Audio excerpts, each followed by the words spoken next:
Bienvenue sur guitariste. Aujourd'hui, j'ai l'honneur et l'avantage d'avoir un invité exceptionnel, l'américain NEAL BLACK, qui va nous présenter son nouvel album. Hey everybody, I'm NEAL BLACK. I'm from San Antonio, Texas, and I've been playing music professionally for the last 45 years. I've released 14 or 15 albums. I think this is my 15th album. And I'm on tour regularly with my band here in Europe. And it's been, I think, 20 years now that I've been living in France. And I really enjoy it. I love being here. The culture and the appreciation for culture is a fantastic thing. I'm really, as an artist, it's really a gift to be living here in France with the appreciation of music like they have here. Donc tu aimes la France du coup? Ah oui, beaucoup. Cet album, est-ce que tu peux m'expliquer comment il est né? Depuis combien de temps tu travailles dessus? Oui. Avec qui tu joues? Oui. En fait, actually, the album was recorded on off days while we were on tour. We had some days off, and instead of sitting in the hotel for 3 or 4 days in the middle of a tour, we would find a recording studio in France or Germany or Belgium, wherever we were, and we would record tracks. And so over the last couple of years, we had days off on the tour, and that's when the album actually got recorded.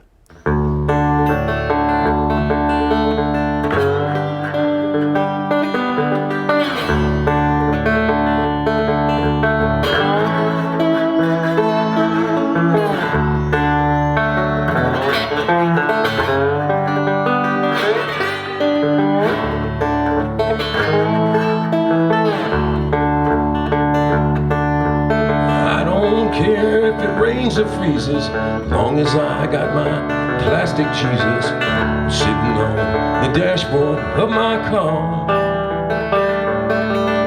It comes in colors, pink and pleasant, glows in the dark cause he's iridescent. I take him with me when I travel far. Get yourself a sweet Madonna, dressed in rhinestone, sitting on a pedestal of abalone shell. I'm going 90, I ain't scary. I got that Virgin Mary, she telling me I won't burn in hell.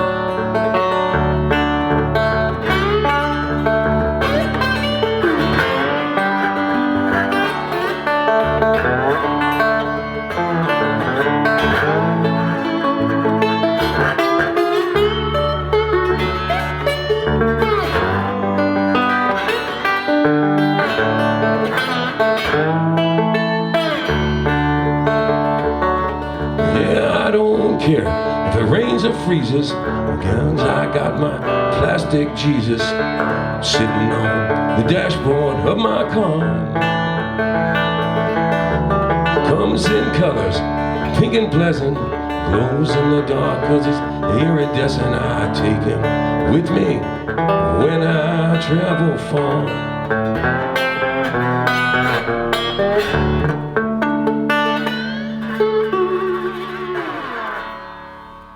Est-ce que tu peux m'expliquer où tu as enregistré cet album? Oui. We recorded part of it in Germany when we had some days off on tour, and part of it in Belgium at a really nice studio. It was called Daft Studios in Belgium. And then the rest of it was recorded in Pau in France, a studio, Celestine Studios, which I've worked at many times before on previous records of mine, and also previous other projects that I was called in as a session guitarist. Et tu l'as enregistré donc en 2025? Ça commence en 2023, parce que nous avons une tournée en 2023, quelques jours off, on enregistré. On fait une autre tournée en 2024, nous avons quelques jours off, on enregistré et on finit ça en 2025. Donc là, on vient d'avoir NEAL BLACK en français. Ah, excuse-moi. Non, c'est bien, okay. C'est bien aussi. Okay. Tu seras traduit. Hein. Est-ce que tu peux présenter les artistes qui jouent sur cet album? You know, on this record we have some special guests. I have a good friend of mine, a great harmonica player from the south of France. His name is Nico Wayne Toussaint, and I worked with him many times before in the past. One of my favorite musicians and a very close friend of mine also. And also we have Janet Martin, who is a great slide guitarist from the United States. She's a great singer also. We had come here in the past to do a video with Janet for the Travers strings. Yeah. And also on this record I have another special guest is a young guitarist. His name is Flo Bauer. He's from Alsace, and he has a group called Circle of Mud. And if you haven't heard of Circle of Mud, I would really suggest that you listen to them because it's great blues rock. He's a great singer, he's a great guitarist, and it was a real pleasure to have him on the album. And the rest of the guys on the album are my usual band. It's Mike Luttrell on piano. He's from New York, and he lives in France. And he was the pianist for Papa Chubby for like 15 years, and worked with Buddy Miles from Jimi Hendrix Band. Worked with Debbie Davies and a lot of other great artists. And the drummer is Denis Palatin. He's from France, and he's the ex-drummer from Anna Popovic and Laura Chavez and Sue Foley. He's worked with all of them. He works with the Rough Records Blues Caravan. And also, of course, my bass player, who's been with me for about 15 years, Abder Benishur. He's the ex-bass player from Fred Chapelier and worked with a lot of other great artists here in France. And he lives about 50 meters from here. Tu parlais de Fred Chapelier. Moi, j'ai eu l'occasion de te voir avec lui. Oui. Tu fais beaucoup de collaborations avec des artistes de blues français. Comment tu arrives à collaborer avec toutes ces personnes? C'est juste des connaissances? You know, a lot of the European musicians contact me to help them with the American sound, the American English, the American lyrics. Because now when you release a record, you're releasing it internationally with the streaming and the Spotify and all of this. In the past, if you were a European artist and you were releasing a song singing in English, your audience was very limited to the physical distribution of the CD, which meant if your accent or the sound or the production it wasn't so critical because you didn't have the entire world listening. Yeah. And so now you have the entire world listening. Even if you just put out one or two songs, it's really important to get the sound right. So a lot of it is because of the people that have contacted me directly because I've worked with them, like Fred or Nico Wayne Toussaint or these other, Manu Lanvin, these kind of artists. And some of them just contacted me directly through the internet and let me know that they've got a project and would I be interested in working with them. Yeah. Donc tu corriges les accents, tu corriges les paroles, bien sûr, c'est sûr. Et en plus, tu joues avec eux.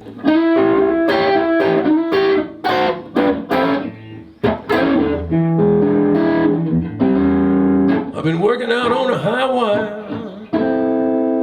all day and all night.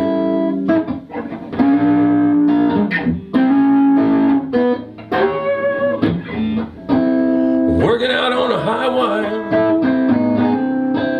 all day and all night.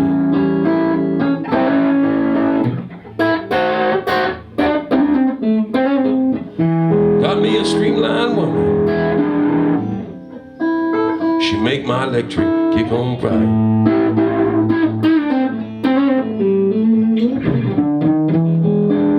You wanna be my woman? In the mood, my meter's running, baby. I'll drive away your blues. I've been working out on a highway all day and all night.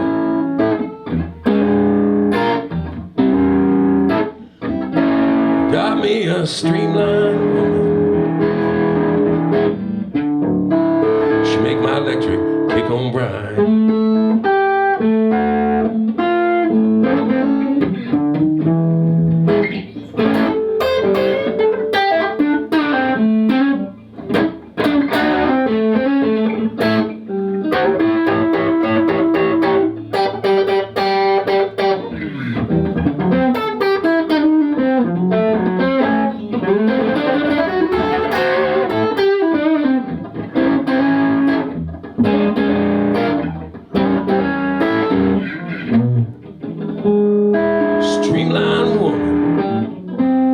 She make my electric kick on bright.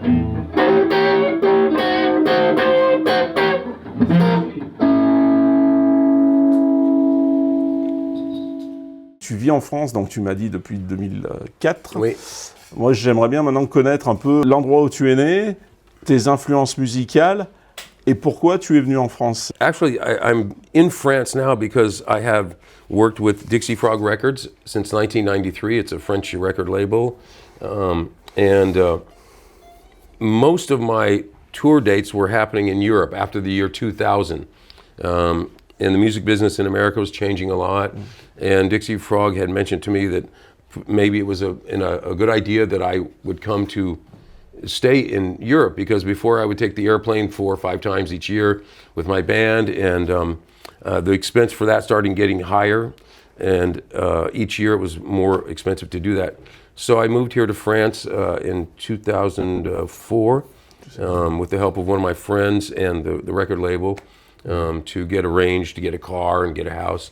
I first started living in MaÿTRE in the south of France, and then moved up here. I married a girl from France, from ex-Lovin, and so I've been living here in Vienne, which I think is one of the most perfect towns in France if you're a musician, because you have music change, of course.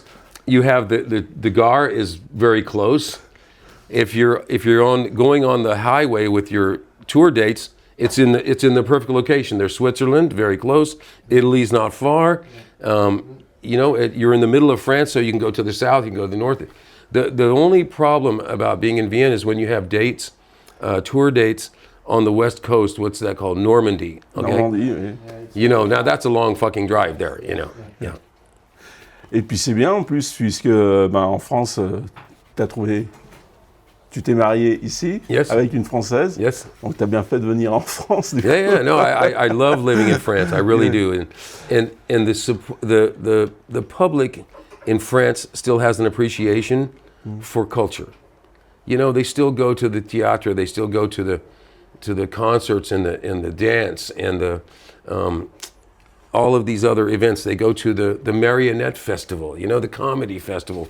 They still do these things, and for an artist, it's paradise, because you have support from the public, and you have support from the social systems here in France with the intermittent spectacle, and it makes it life easier for the artist. Quand tu étais petit au Texas, puisque tu viens du Texas, yes, qui étaient tes artistes,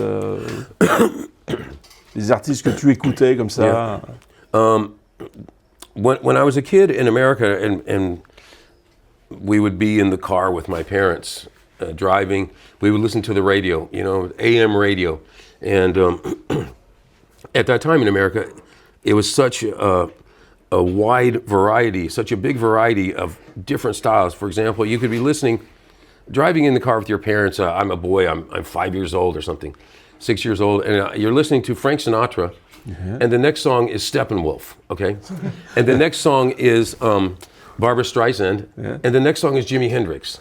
And so it was. This is how the radio was back then, and the way that they played music on the radio back then was, if it was a good song, it didn't matter what the style was, And so as the 60s progressed, and the Woodstock generation created more guitar-influenced music that became more popular to the public, it was almost essential that you have a lead guitarist in the band.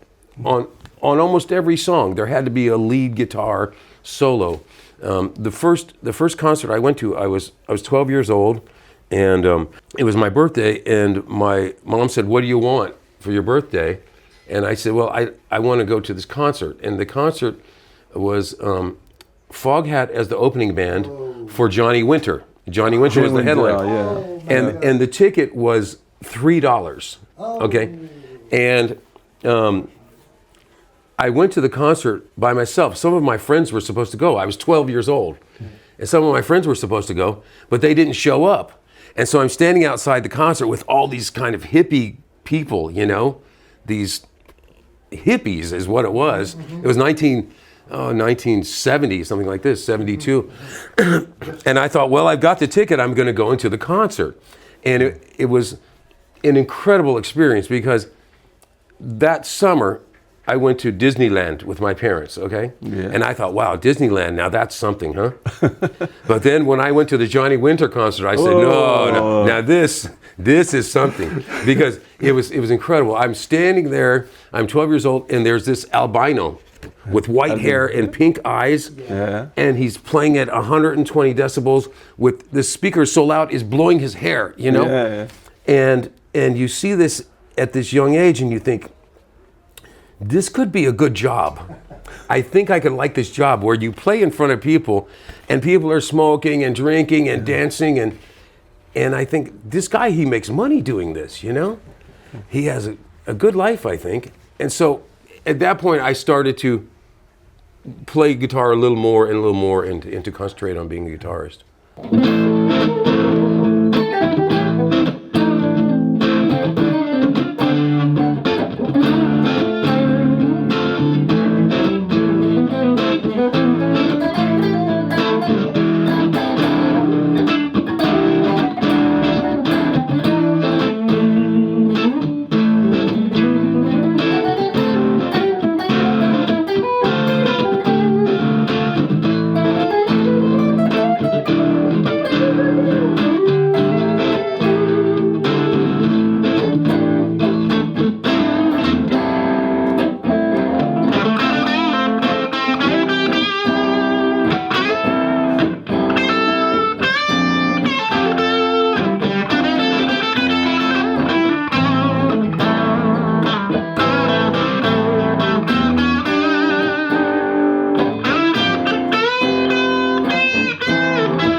Donc juste un truc, hein, vous entendez une petite voix off peut-être de temps en temps, c'est notre Francky de Musique Change qui est là. Yes. Alors donc, moi j'aimerais bien qu'il... Regardez, parce que bon, l'interview se fait chez Musique Change, donc nous avons... Voilà, allez, il va passer... Oh, chant caméra. Voilà. Bonjour. Voilà, on a nos Franck. Voilà. Johnny Winter, moi j'ai eu la chance de le voir, hélas, trop tard. Yes. C'était en 2012. Yeah. Il était fatigué. Très fatigué. Yeah. Il jouait faux. Yeah. C'était pas le Johnny Winter. Ouais. Moi, j'ai écouté beaucoup de Johnny Winter des années 70. Yeah. Hein, parce que je suis un vieux comme si. Donc Johnny Winter, j'ai toujours adoré quoi. Et avec sa façon de jouer, médiateur de pouce. Yeah. You know the thing that Johnny Winter. Exactly, with a Firebird. Winter. Perfect, exactly. Firebird. And the other thing about Johnny Winter that was interesting was because when I saw him live, it was the album Still Alive and Well, okay? Yeah. Mm-hmm. And this was a very rock album, and this was a very rock album. Yeah. But, so I went back into his history and you discover he was a great rock guitarist, but he was really an incredible blues man. The stuff he did with Muddy Waters and the stuff he did on Resonator and the real purest blues stuff that he did was really, really blues. So he could really cover both styles like that. Et d'autres guitaristes, d'autres musiciens, enfin bluesman américains qui t'ont vraiment marqué? You know what? It wasn't really limited to blues guitarists. I really like all styles of music. And it just so happens that my first record came out as a blues rock album, but I listened to all kinds of different stuff. I listened to all kinds of different music. One of my favorite music now is the music, what do you call it, Frank? It's the music from the desert, and it's like this group, Tina Rewen, you know, what do they call it? Nawa music? Not Kabul, Kabyle. Kabyle. Kabyle. But Kabyle music, c'est le nomadique, c'est le tribe nomade musicien, and there's a group called Nawa music with Derbuka, etc. Like Ali Farka Touré, like this style. You hear the last project of Robert Plant? It was an incredible concert, and he has a lot of that influence. Yep, I saw that. La version de 1994, Robert Plant, Jimmy Page, Kashmir in live. Oh yeah. It had a lot of that influence. And no, I mean, I went to a conservatory for jazz guitar, which was, you know, fantastic. But I didn't want to be a jazz guitarist. And I didn't try to be a blues guitarist. It just, that's what came naturally to me. And but I mean, I work with other artists that don't do just blues. The last album I worked on was for a singer, a French actress. Her name is Lali Mignon, and she's on this television show, Les Mystères de l'Amour. And so she made an album, so I helped to produce the album in collaboration and play on the album. So, I mean, I work with whoever's interested in working with me. It's not just blues artists that I do.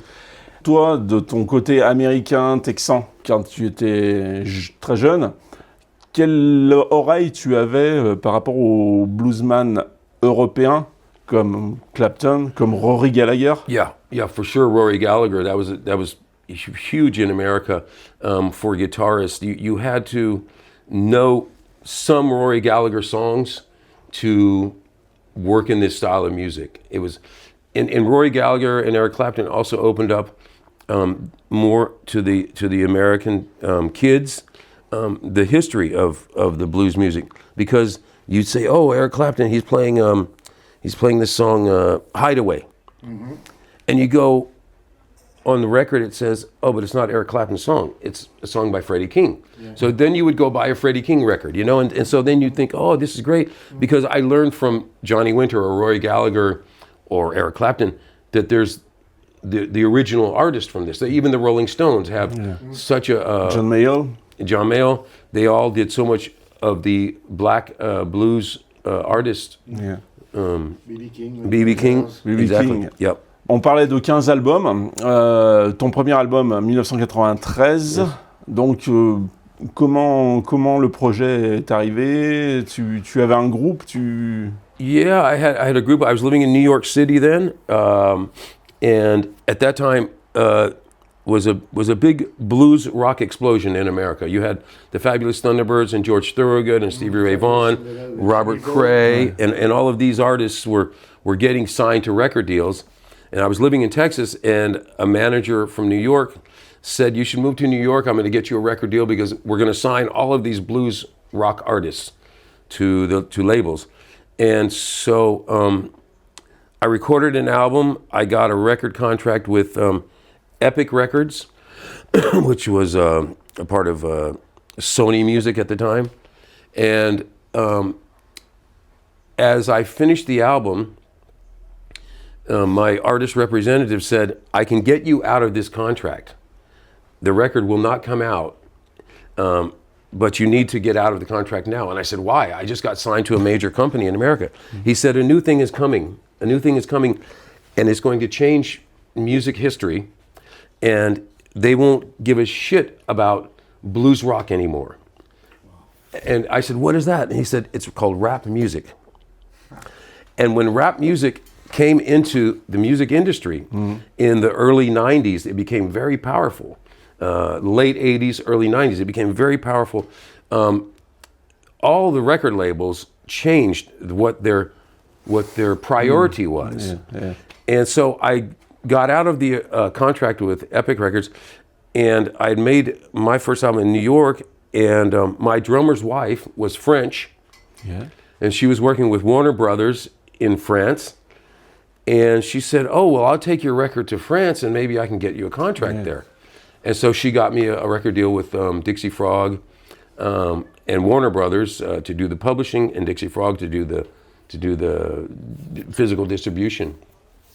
And that's how I ended up working with the French business, music business. Neal, ben, merci beaucoup d'avoir cool. And thanks again to Frank. Et puis, du coup, notre invité mystère, c'était Frank, hein, celui qui faisait la voix off depuis tout à l'heure. Et puis on remercie aussi, attends, il passe devant le champ là. La technique. À la technique, And thanks to your son for his help. Yes. Celui qui s'occupe de tout ici, j'ai envie de le présenter, c'est quand même mon fils, hein, un musicien. Voilà. Et ben allez, on se voit bientôt pour d'autres aventures. Ciao. Bye bye.